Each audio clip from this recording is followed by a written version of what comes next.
Congratulations, true crime addicts. We've survived another week. It is Friday, April 26, 2024. This week, Harvey Weinstein's conviction has been overturned.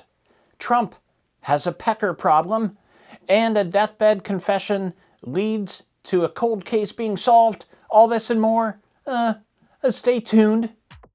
Yes, super excited. We are all pumped to have James Renner. James Renner on. That James Renner has zeroed in on. James Renner once again drops a bombshell. Investigative journalist, reporter James Renner, who's been on the podcast, longtime friend of mine.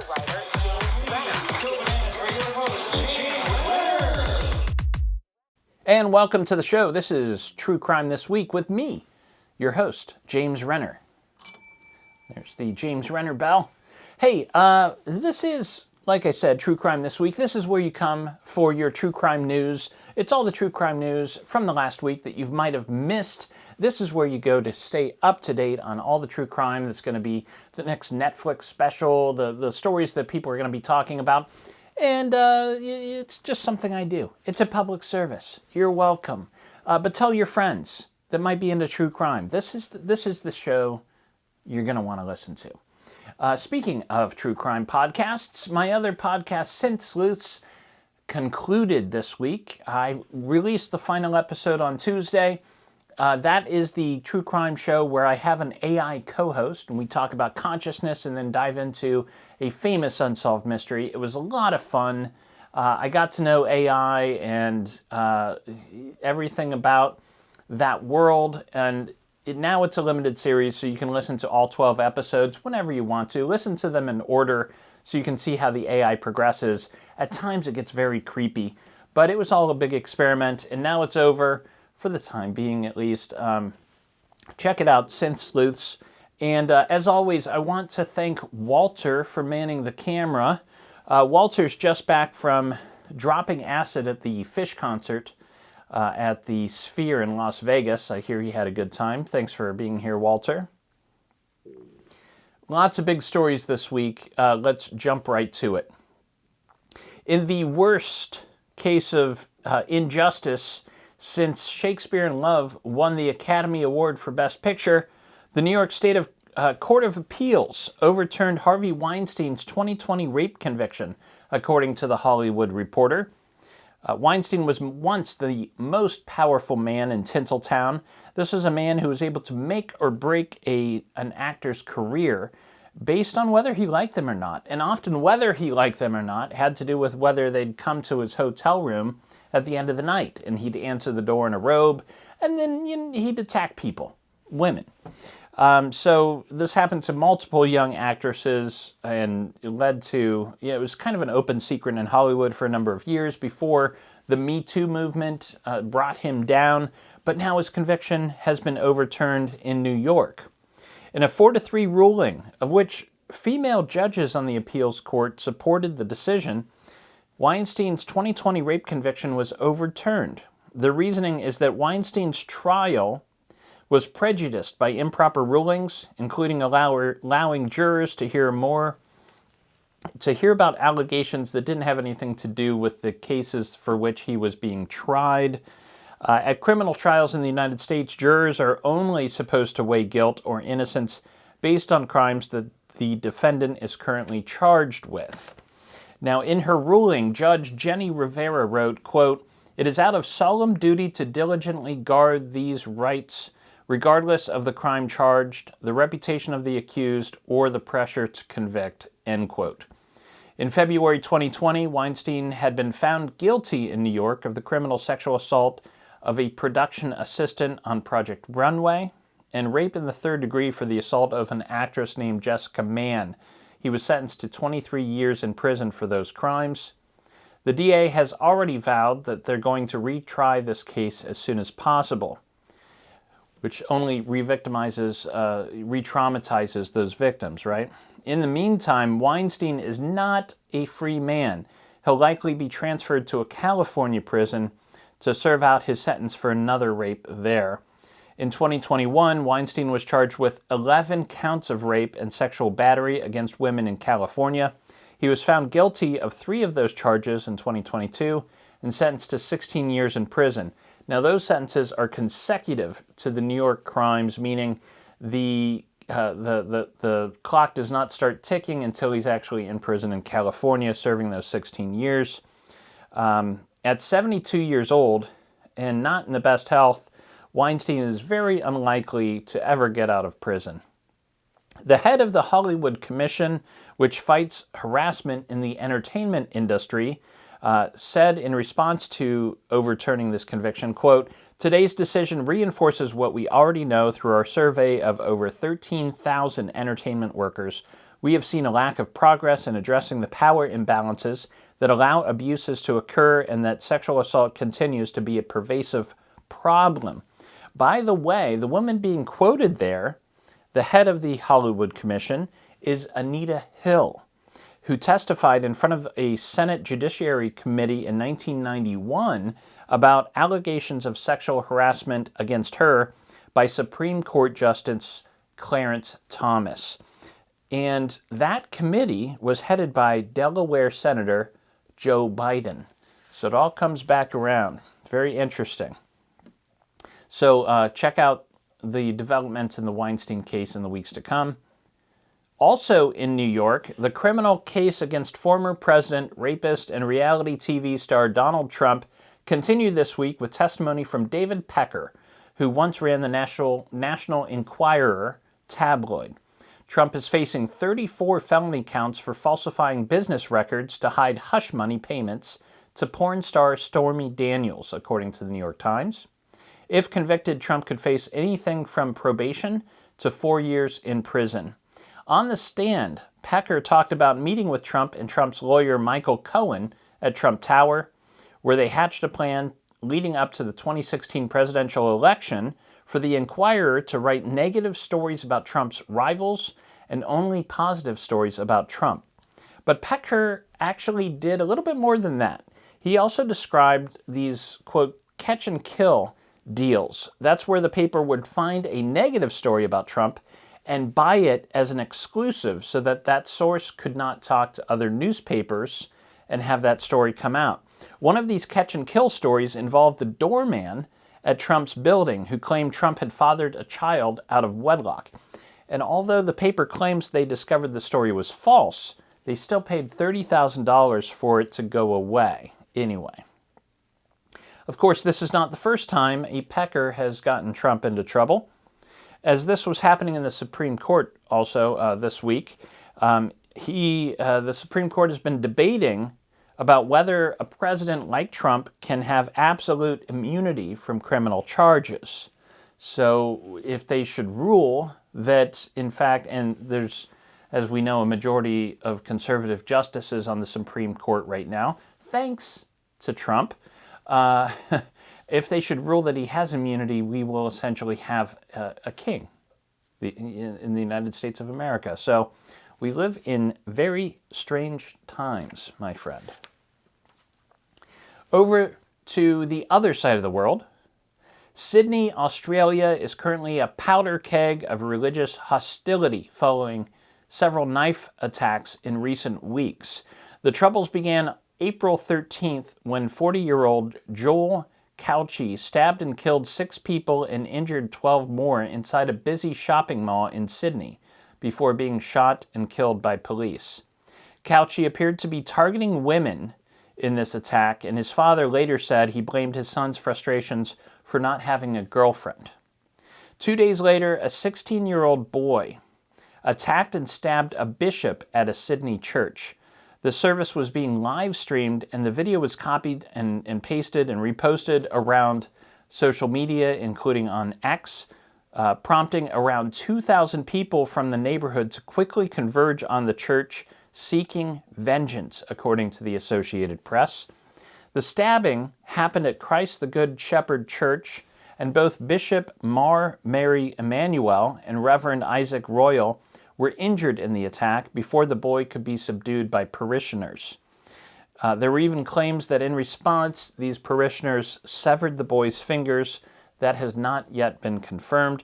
The mob, who then descended on the church because of social media posts, got there before the police could bring out this suspect, and they had to hide the police and suspect in this church. The people, over 2,000 people showed up and began hurling bricks and bottles at police who barricaded themselves inside. 51 police officers were injured and 104 vehicles were damaged. The fallout from these attacks continued this week when police conducted raids across Sydney on Wednesday, arresting 7 other teenagers that they say follow extremist ideology. These teens are alleged to be part of a violent extremist group, and the church attack has been labeled an act of terrorism. This boy who attacked the bishop is alleged to have said, quote, "If they didn't insult my prophet, I wouldn't have come here," end quote. Since then, Australian regulators have tried to scrub the video of this attack from the internet to stop further riots and violence. Media companies, including Google, Snapchat, and TikTok, complied with the ban. They're like, yeah, sure, we'll take it down. But Elon Musk and X are fighting it, citing free speech. Now, this is kind of a scary little thing. There, this idea that a government can scrub information from the internet. Now, some regulators in Australia are also considering trying to enact a global ban for this video, but it's not clear how that would be enforceable in other countries. Now there's very loud arguments on both sides about how this attack may ultimately impact media freedom. What happens when you can just say, oh, we're going to take that video down for everybody in the world and act like it never happened? That's getting into like 1984 territory there. I get the impulse on banning these videos on social media. It's a very slippery slope, though. You get to that age-old question that they had way back in ancient Rome, right? Like, who decides to ban and when? This gets back to the big question, who watches The Watchmen? Which is what that comic was all about. And we haven't learned. So, check into that story in Sydney. It's a big story. It's not being covered a lot here in the United States yet, but it could have ramifications for us here in the States as well. Those are the top stories this week. After the break, I've got some crazy cold case updates, including this deathbed confession that led to a cold case being solved. Lots more to come. I'll be back in 2 and 2. Please hang up and try again. And we're back with Wishbone, starring Soccer the dog. A deathbed confession has led to the recovery of 2 bodies in West Virginia, according to the USA Today newspaper. 10-year-old Natasha Carter and her mother Susan were last seen on August 8th, 2000. At the time of the disappearance, Natasha was living with her mother and her stepfather, a guy named Larry Webb. Police initially thought that Susan may have fled with Natasha to avoid a custody battle with Natasha's biological father. But recently, suspicion fell onto Larry Webb, the stepfather. Last October, Webb was charged with Natasha's murder, even though the girl's body had never been found. Police apparently discovered a bullet lodged into the wall of a bedroom in his house that may have been linked to the crime. Webb himself was in ailing health when he was arrested on April 12th this year. He was able to confess to the murders and told police where he'd buried the bodies in his backyard decades ago, before dying this past Monday morning. Webb claimed to have shot his wife during an argument over missing money and then killed the girl so she wouldn't turn him in. You have to wonder how many deathbed confessions were never reported. You know, these murderers that end up in hospice or hospital, they want to get it off their chest, and they're like, oh, hey, by the way, I killed somebody in 1979. You know, how many nurses just wrote that off as like crazy talk because they're on propofol or something? But I bet it happens more often than we realize. Have you ever heard of magnet fishing? That's not fishing for magnets, but using magnets to fish. People apparently have been tying magnets to the end of fishing line and tossing them into rivers to see what they can pull up. Well, on April 14th, a magnet fisherman fishing in Horse Creek in rural Telfair County, Georgia, dredged up new evidence in a cold case, according to CBS News. The unidentified fisherman pulled out a .22 caliber rifle, and then he returned 2 days later and found a bag containing a cell phone and a pair of driver's licenses. Police say the licenses belong to Bud and June Runyon, a married couple who were robbed and shot to death in 2015. Their bodies were discovered off a county road back then. Now, apparently Bud and June had driven to Telfair County to meet a man they met online who was selling a 1966 Mustang. A man named Ronnie Towns, that's the guy who supposedly had the Mustang, was arrested in 2015 for these supposed murders, but that indictment was thrown out over problems with a grand jury. Towns was indicted again in 2020, but that trial has been delayed over and over due to COVID backlogs. He has pleaded not guilty. The trial is finally supposed to move forward in August of this year. I'm assuming this new evidence will kind of help with that case. So, nice job there. Police have found human remains in Stillwater, Oklahoma this week that are believed to be that of missing 17-year-old Jackson Yearby, according to KOCO. Yearby was reported missing in February of 2023. Now, the discovery led to an arrest the very next day of a 19-year-old boy who was booked on first-degree murder. He has not yet been formally arraigned, though, so they're not releasing his name just yet. So this is a developing story just off the line. So look for more on that in the coming weeks. Here's a frightening story about Americans on vacation in the Caribbean. Keep this in mind if you're going on a cruise this summer. Do yourself a favor and review the laws of the foreign countries you're going to be visiting. Because, here's the story, a couple from Oklahoma has found themselves in a nightmare. Ryan and Valerie Watson had traveled to Turks and Caicos, an archipelago. Is that how you say it? Archipelago? A series of islands southeast of the Bahamas, which are a British territory. Now, as they were returning home, custom agents found a bag in their luggage, and in the bag were 4 bullets.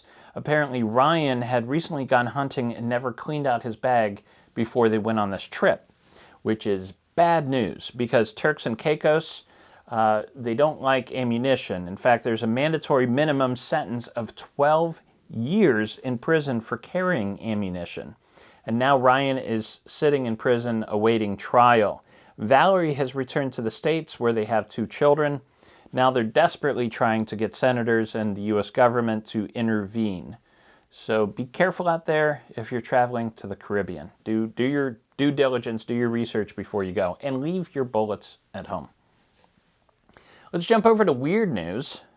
This may be the first charge of its kind in the United States, but it likely won't be the last. Earlier this week, a high school athletic director from Maryland was charged with using artificial intelligence to impersonate the principal at his school in an audio recording that appeared to capture the principal making racist and anti-Semitic remarks, according to ABC News. The athletic director, Dazon Darian, has been accused by the principal of poor work performance and for giving almost $2,000 in school funds to his roommate. So he's in trouble with this principal. He's like, well, what am I going to do? Let me do something crazy here and retaliate and make this AI thing. Police say Darian used AI to fake the principal's voice and have him say racist things, and then he released the audio clip online. This, of course, led the principal to get all sorts of death threats and get in trouble with the school district. A detective then discovered that Darian had conducted online searches for how to create fake audio clips prior to the recording being released. The recording itself was also found to have been altered. Darian was arrested Wednesday night as he was about to board a plane at the Baltimore airport. He actually tried to board the plane with a gun, and when security ran his name, they found the warrant for his arrest. Now, we're so worried about AI becoming conscious and taking over the world, but I think this story highlights that we're just going to use AI to kill each other long before it becomes conscious. So, is that good news? Maybe? I don't know. Over to pop culture. This is usually where I recommend a new true crime documentary series or movie that you guys have to watch. This week, I'm recommending that you not watch or support the new A&E docu-series Secrets of the Hells Angels, which is produced by Arrow Media, and here's why. So this is a multi-episode look into the Hells Angels gang, and they touch upon a case out of Northeast Ohio that I've covered at length. This involves a double homicide of Philip and Dorothy Porter, which happened in 1985 in Shaker Heights. And there's a corrupt police officer, a corrupt detective from Eastlake, Ohio, who met up with this guy who was already in prison, gave him the police reports to the Porter's murders, and this convict came up with this false confession saying that he and his father murdered the Porters. But really it was a fake confession. He just wanted better accommodations in jail, and this Eastlake detective was only too happy to help. And this has caused several cold cases in Northeast Ohio to not be investigated or solved. It's a big mess.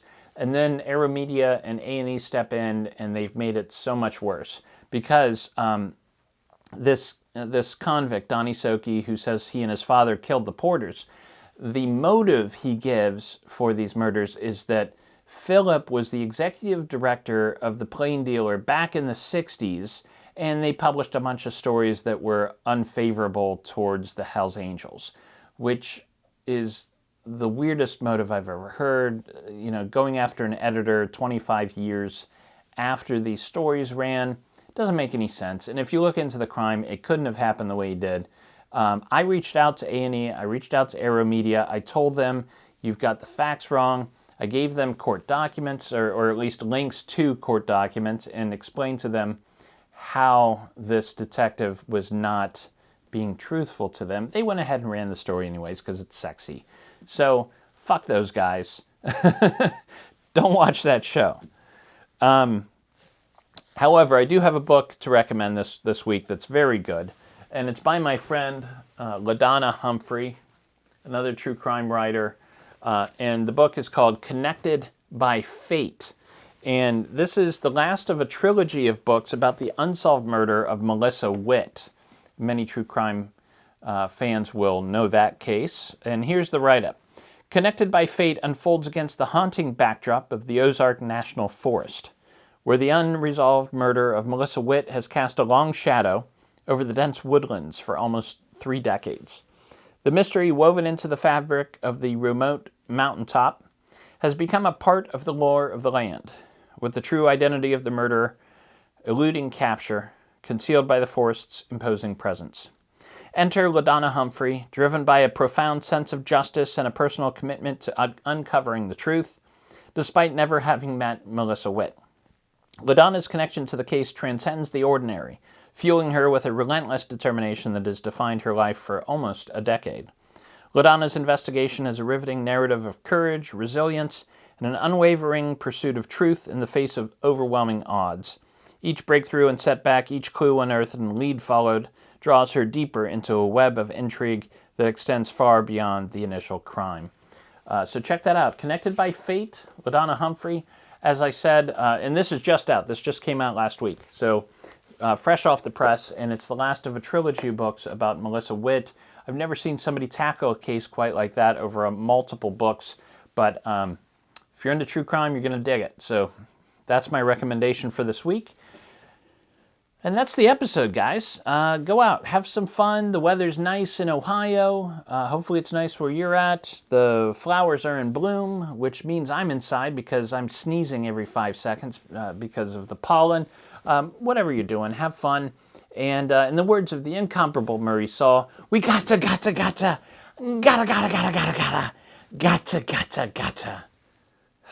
get down, damn it. True Crime This Week is a Fearful Symmetry production.